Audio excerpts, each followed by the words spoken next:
Wacana cerita ialah satu sesi santai tapi penuh makna yang direka khas untuk bedah, bincang dan kupas isu-isu sebenar sesebuah cerita secara terbuka, berani dan berfokus. Wacana cerita terbuka kepada pelbagai golongan daripada pelajar universiti, ahli akademik, usahawan, peniaga kecil, eksekutif korporat, pengarah syarikat sehinggalah kepada pemegang saham dan pelabur yang mahu melihat perspektif berbeza dan naratif baharu. Format wacana cerita sangat fleksibel dan boleh dijalankan dalam pelbagai bentuk.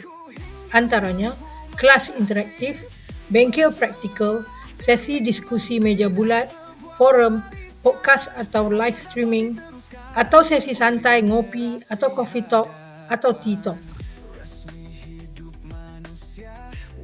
Melalui cerita, persoalan-persoalan tentang kepimpinan, integriti, cabaran perniagaan, konflik generasi, nilai kemanusiaan dan dilema yang biasa berlaku dalam dunia sebenar perniagaan, korporat, keluarga dan masyarakat dapat dikupas, diperbahas dan diteliti.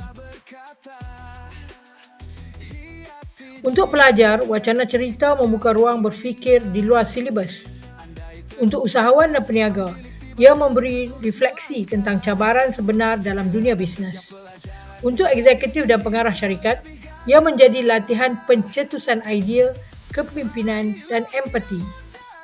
Untuk pelabur, ia memberi gambaran manusiawi di sebalik angka dan strategi.